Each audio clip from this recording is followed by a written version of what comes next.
Olá, seja bem-vindo a mais um Diálogo, um programa do Sindipetro Bahia. Hoje, um bate-papo com Biranei Porto, diretor da Federação Única dos Petroleiros. Ele fala do PL 4330 e a segunda parte da entrevista com Emiliano José, na pauta A Mídia e o PIG, Partido da Imprensa Golpista.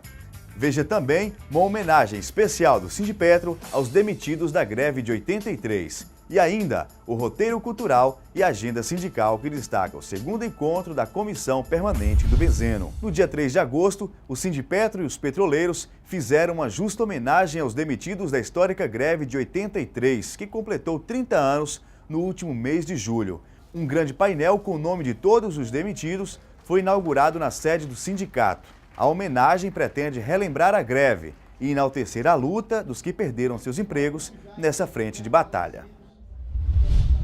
Representações sindicais realizam em todo o país diversas manifestações contra o projeto de lei 4330, conhecido como PL da terceirização. Para falar sobre este assunto, o Diálogo conversa hoje com o Biranei Porto, diretor da Federação Única dos Petroleiros. Biranei, muito obrigado pela participação, pela visita. Ok, eu que agradeço o convite. O Biranei, essas mobilizações provam que o trabalhador não está satisfeito com o PL 4330. Por que esse projeto é tão nocivo às relações trabalhistas? Bom dia, companheiras e companheiros. Da forma que o projeto hoje ele dita que a responsabilidade subsidiária, que passaria a ser o modelo, o trabalhador teria que entrar contra a empresa que ele trabalha e só após todo o processo judiciário, né, a transcorrência desse processo é que, se o trabalhador, se a empresa for acionada e ela já tiver sumido, é que a outra empresa, que é a contratante, a empresa mãe, é que ela pode ser aí acionada, ou seja, o trabalhador perderia muitos e muitos anos, né, nessas questões jurídicas. Então, portanto, entre outros pontos, é um projeto que ele torna-se também muito nocivo, porque ele intensifica a precarização, ele torna a terceirização mais atrativa. E quando você tem a terceirização muito atrativa, isso inclusive é bom que todo trabalhador perceba isso, porque se a terceirização ela vem ser atrativa, significa que a empresa contratante deixa de ter aquele posto atual, aquele posto próprio, né, aquele trabalhador próprio, direto, e passa a adotar o sistema de terceirização, ficando apenas só com a marca, como muitas empresas hoje adotam este modelo na indústria de petróleo, seja na indústria de petróleo, seja na indústria automobilística e também em outros pontos da indústria petroquímica, eles têm adotado esse modelo. Portanto, a gente tem que dizer não a esse modelo precarizador. Aqui na Bahia existem parlamentares que se posicionam a favor do PL. É um projeto de lei do deputado Sandro Mabel, do PMDB de Goiás. Quando um parlamentar se posiciona a favor do PL 4330, isso quer dizer que ele é contra os trabalhadores? Sim, é contrário aos trabalhadores. Isso, ele está claro que quando um deputado apresenta um projeto desse porte, ele está representando os interesses de empresários, né, que querem obter mais lucros, né, às custas do trabalhador. A precarização obtida se passar esse projeto, o 4330, ele vai justamente retirar os direitos, como eu já disse antes, retirar os direitos dos trabalhadores. E é importante que a gente entenda que esses deputados que estão representados, né, aliás, estão representando essas indústrias, eles têm que ser cobrados pela sociedade. Aqui na Bahia nós temos o deputado Arthur Maia, né, do PMDB, segundo inclusive a imprensa tem divulgado nesse final de semana, ele está migrando para o PSD. Né? Ele é do PMDB migrando para esse outro partido. Portanto, a sociedade tem que cobrar do Arthur Maia que retire imediatamente esse projeto. Esse projeto acaba com os direitos trabalhistas e a sociedade tem que saber que existem deputados que estão compromissados com a indústria e que estão completamente contrários aos interesses dos trabalhadores. Os trabalhadores têm que se posicionar, têm que ir às ruas, têm que se manifestar.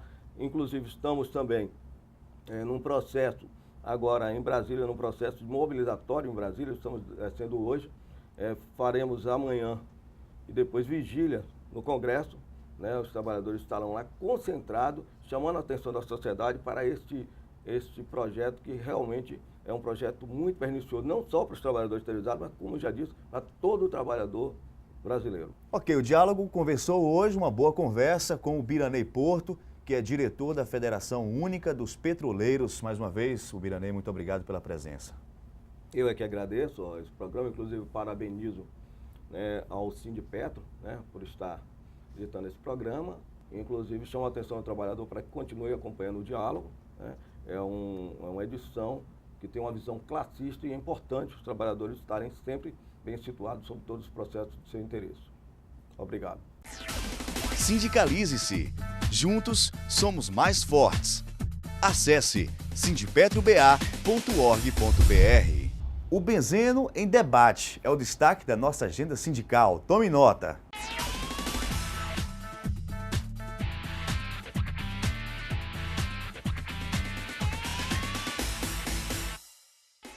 A Comissão Nacional Permanente do Benzeno, do Ministério do Trabalho e Emprego, faz seu segundo encontro em Salvador. Dia 14 pela manhã, o Fórum realiza uma visita técnica à refinaria da Petrobras em Mataripe. No dia 15, às 9 horas, reuniões na Funda Centro com as bancadas dos trabalhadores, do governo e da iniciativa privada. Na manhã do dia 16, acontece a plenária final do encontro na Funda Centro. Estão agendadas também as negociações entre o Sindipetro e a Petrobras. A programação ficou da seguinte maneira: no dia 15 de agosto, debate sobre benefícios, AMS, Petros e anistia. No dia 19 de agosto, a negociação vai abordar as relações sindicais, efetivos e movimento de pessoal, terceirização e segurança no emprego. Na reunião do dia 26 de agosto, é a vez de debater o SMS. No dia 28 de agosto, a pauta será para discutir salários, vantagens, condições de trabalho e PCAC. Conheça agora a nossa estrutura sindical. Veja como estamos distribuídos na Bahia. Regina, de Salvador. Olga Natlita, pensionista, de Salvador. Genaro Alves, Salvador. Antônio Barreiro, Feira de Santana. Álvaro Bucão, de Candeias. João Teixeira, Mata de São João. Joel Teixeira, Pojuca. Oswaldo Pereira, Madre de Deus. Manuel Pinto, São Sebastião do Passé. Sebastião Avelino, de Catu. Laurindo Santos, Alagoinhas. Carlos Muti, Santo Amaro. Raimundo Dantas, São Francisco do Conde. Paulo Ferreira, Entre Rios. Júlio Conceição, Cachoeira. Dielson Santos, Serrinha. Newton Diniz, delegado de base.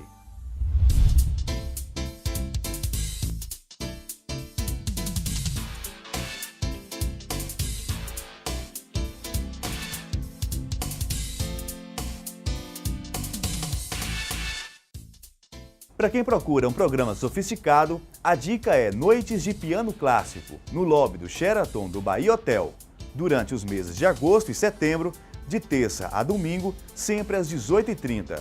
O Sheraton Hotel fica no Campo Grande e a entrada é franca. A companhia de dança Débora Coker continua a série de apresentações em comemoração aos seus 20 anos. Nos dias 14 e 15 às 21 horas, o espetáculo Nó, que trata da alma humana e tem como foco o desejo, será apresentado na sala principal do Teatro Castro Alves. Os ingressos custam R$ 40. La Pulperia é a dica gastronômica da semana. O restaurante especializado em comida argentina fica na ladeira do Acupe de Brotas. A porção mista de linguiças de cordeiro é a sugestão do chefe. Informações pelo telefone 3015-7379. Como prometido, veja agora a segunda parte da entrevista com o escritor e jornalista Emiliano José. Ele aborda a imprensa golpista e o papel da mídia na sociedade. Professor, o senhor tem denunciado o que chamamos de PIG, Partido da Imprensa Golpista. Como está sendo esse trabalho?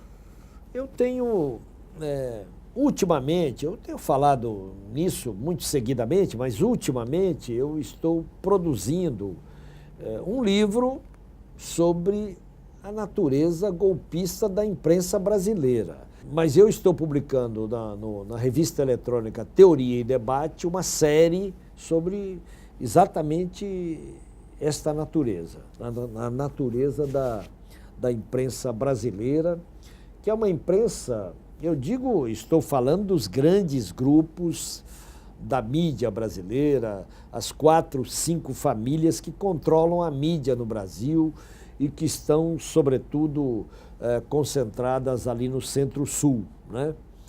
Os grandes grupos econômicos da mídia brasileira que estão no momento, também para registrar logo, no momento de grande dificuldade financeira e econômica.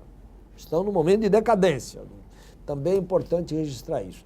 Agora, a mídia brasileira tem uma trajetória golpista.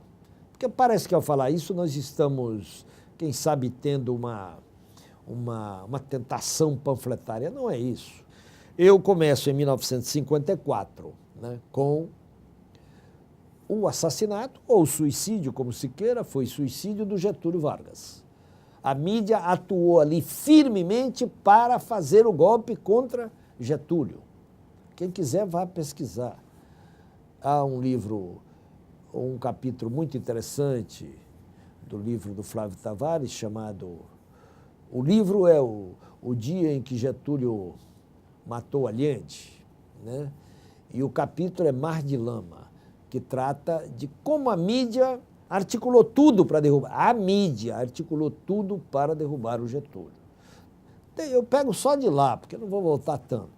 E aí vou seguindo adiante, chego a 64, né? E como a mídia trabalhou de maneira absolutamente consciente, planejada, a derrubada do Goulart, como ela se reuniu com os militares para fazer o golpe e implantar um regime de terror e morte no Brasil. A mídia brasileira é cúmplice direta de um regime de terror e morte no país. Depois, como ela foi conivente com a ditadura, conivente, acumpliciada com a ditadura, quando assumia como verdadeiro que tantas mortes que a ditadura fez tinham sido consequência de um atropelamento, de que outro companheiro tinha matado, aquelas coisas, as montagens da ditadura para justificar os assassinatos, a mídia assumia e divulgava como tal, tudo. E depois veio o fim da ditadura, o Sarney e o Collor, que todo mundo sabe como é que foi. O Collor foi uma construção midiática. Depois, quando ele deu no que deu, então ela entrou e participou também do fim do Collor, mas é importante, tem um livro meu só sobre isso, Imprensa e Poder, Ligações Perigosas, onde eu demonstro que a mídia, no dia da queda dele, os principais jornais soltaram editoriais dizendo, ele cai, mas é ruim que ele caia, porque era o melhor programa para o Brasil. Ou seja, a mídia tinha absoluta identidade com aquele programa, o programa do Collor, e depois passa 8 anos de absoluto namoro, acumpliciamento e tal com Fernando Henrique Cardoso. E de lá para cá, quando o Lula ganha a eleição, vence a eleição em 2002 e assume em 2003, é um combate cotidiano, sistemático, sem parar, ao Lula e a Dilma agora. Aí eles não têm dúvida. Porque eu costumo dizer, a mídia é um partido político, lato sensu, no Brasil. Ela tem lado e ela tem programa, ela tem um projeto para o Brasil e é um programa dos privilégios das classes dominantes brasileiras. Ela não aceita cotas, ela não aceita mais médicos, ela não aceita nada, ela não aceita o ProUni, ela não aceita a Bolsa Família. Tudo isso que significa contribuir com os pobres do Brasil, aí ela é contra. Ela quer os privilégios da Casa Grande no país.